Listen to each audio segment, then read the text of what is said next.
Hello friends, இந்த video என்ன பார்க்க போறோம் அப்படின்னு கேட்டீங்கன்னா, எஸ்ஐல கேட்ட ஒரு ப்ரீவியஸ் இயர் கொஸ்டின் தான் பார்க்க போறோம். என்ன கொஸ்டின் அப்படின்னு கேட்டா, ஒரு பொறுத்துக்க கொடுத்துருக்காங்க.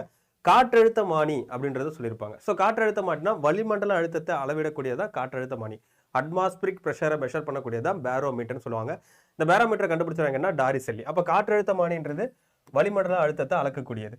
அப்ப நீரியல் அழுத்தி அப்படின்னு சொல்லுவாங்க ஹைட்ராலிக் லிஃப்ட். அப்ப ஹைட்ராலிக் லிஃப்ட் என்ன பண்ணும் அப்படின்னு கேட்டா, அது பாஸ்கல் தத்துவத்தின்படி செயல்படும். ஸோ பாஸ்கல் தத்துவம் என்ன சொல்றதுன்னா, ஒரு புள்ளியில நீங்க அழுத்தம் கொடுத்தா அது அனைத்து புள்ளிகளுக்கும் சமமான அந்த அழுத்தம் பகிர்ந்தளிக்கப்படும் சொல்றதா பாஸ்கல் விதி. ஸோ அப்ப நீரியல் அழுத்தி என்ன கேட்டா பாஸ்கல் விதியின்படி செயல்படக்கூடியது. அடுத்தது பால் மானி அப்படின்றது என்ன, பாலினுடைய தூய்மை, பியூரிட்டி ஆஃப் மில்க். ஸோ பாலினுடைய தூய்மையை மெஷர் பண்றது என்ன கேட்டா பால் மானி அப்படின்றது செயல்படுது. அடுத்து சர்க்கரை மானி அப்படின்றது என்ன கேட்டா சர்க்கரையினுடைய அடர்த்தி. So density of sugar. So சுகரோடைய டென்சிட்டியை மெஷர் பண்ணுறதுக்காக பயன்படுத்தக்கூடியது சக்கரமானி. அப்போ கொடுத்துருக்கூடிய கரெக்டான ஆன்சர் என்னன்னு கேட்டீங்கன்னா சிடி அண்ட் ஏபி அப்படின்றதான் கரெக்டான ஆன்சர். அப்போ ஆப்ஷன் பி அப்படின்றதான் கரெக்டான ஆன்சர்.